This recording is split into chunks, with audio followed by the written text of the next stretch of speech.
We don't really know why type 1 diabetes is on the rise worldwide, but it is.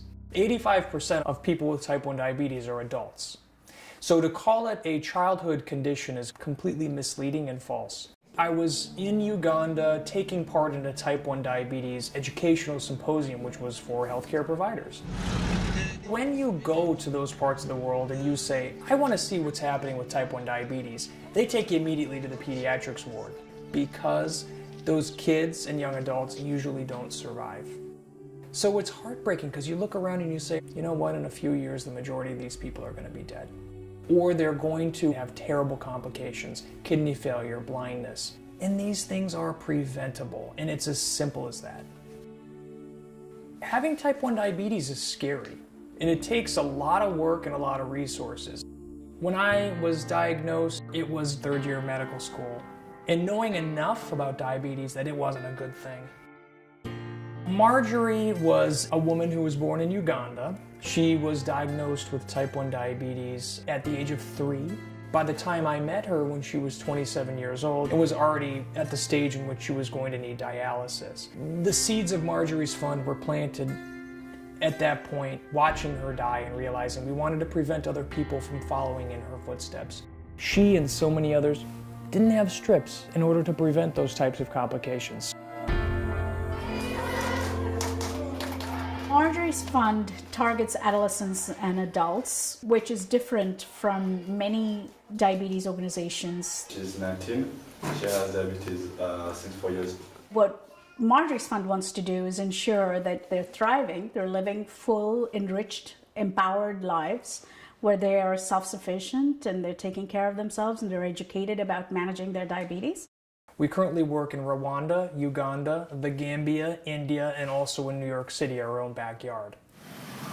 What we are trying to do is to dialogue with government officials, local healthcare providers, patient advocacy groups on the ground, and other like-minded NGOs to really provide a much more sustainable approach toward providing assistance when it comes to managing type 1 diabetes. In India, we work with the Christian Medical College in Vellore.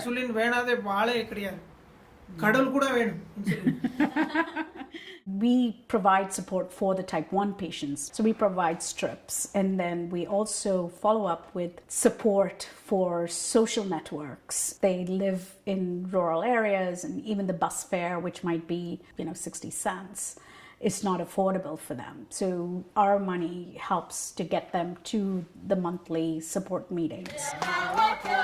Marjorie's Fund provides support for students to come and live in the Rwanda Diabetes Education Center and learn self-management for blood glucose, growing diabetes-friendly foods. All too often, people with type 1 diabetes who live in these parts of the world are taken out of school at a very, very young age.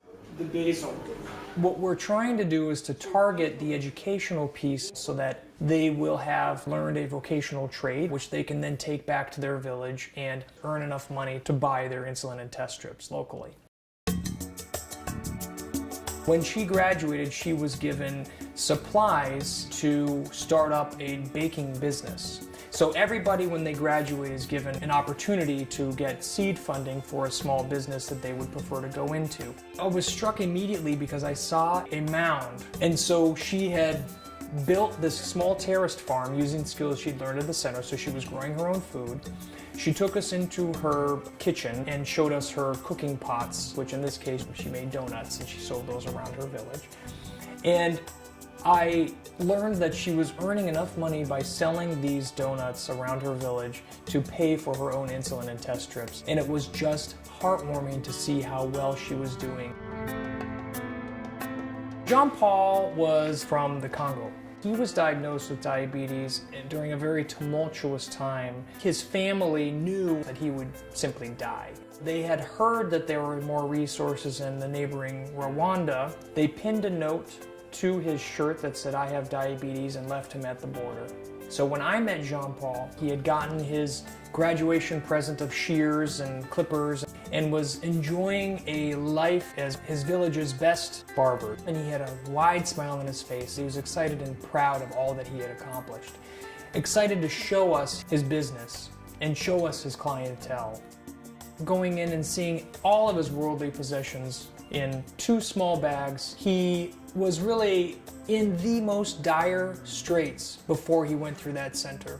And without his experience at that center, I'm fairly certain that he would be dead. We want people to not just survive, but to really be given the tools to thrive. If one person can feel happy by something that we do, it's just rewarding. To prevent the deaths, it really takes just education, strips, and constant monitoring and reinforcement. We need your help in order to reach more people.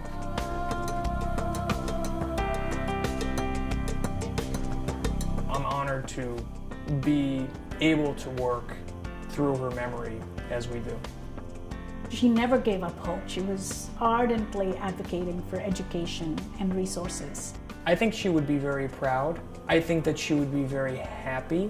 And I think that she would also say, you need to do more.